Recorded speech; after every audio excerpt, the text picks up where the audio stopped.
naghihintay sa elevator.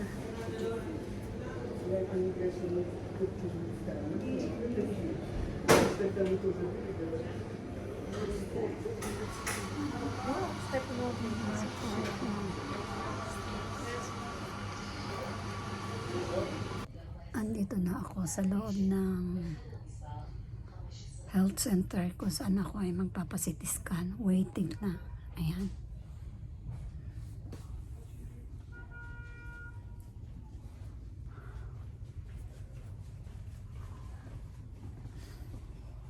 Ay, ang pagkaka-nervyos ko talaga, yung driver na nasakyan ko yan. Ang bilis mag-drive. Mas mabilis pa rin yung mga driver sa Pinas, kaya lang hindi na ako sanay ng ganong kabilis. Tapos nag-overtake siya, ay nasa highway kami. Tapos yung isa ng kamay ay may kausap pa siya. Hindi nga telephone yun, walkie-talkie, yung ginagamit sa mga driver. Ay, salamat, narito na ako. Sa halip na ako magpapasundo pa sa kanya, hindi na. Hindi pa yung isa kong kaibigan driver, yung matanda. Mas maingat talaga ang matatanda. Bata-bata pa kasi yun. Karo mga 40s lang. Yung isang driver na naghahatid sundo sa akin, 60s na yun eh. Ay, siya, sige. Umaya ulit.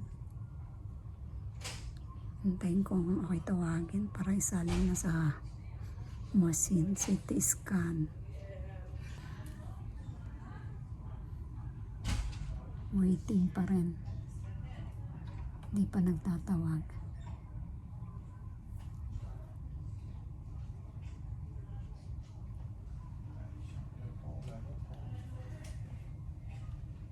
Mga technician o mga doktor.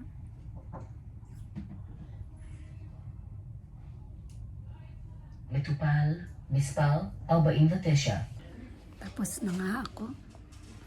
Tapos na ang CT scan ko. So, pabalik na. Maghanap lang muna ako ng comfort room.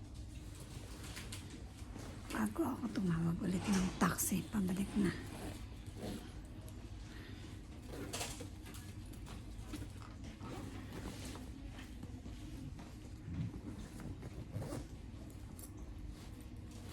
Hanap muna ako. מטופל, מספר 106. תורך הגיע. נא המתן ליד חדר מספר 22. מטופל, מספר 78. נא לגשת. Saka dito ang CR.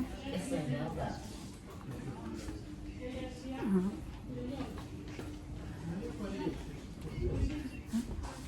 Hanap muna ako ng CR. Nag-jingle ako.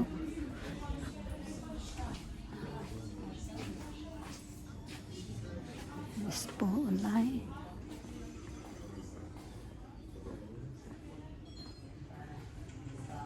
Wala.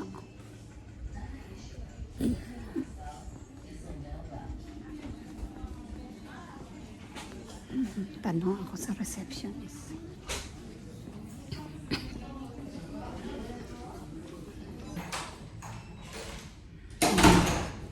Ganda ng CR. Flex ko lang ang CR nila.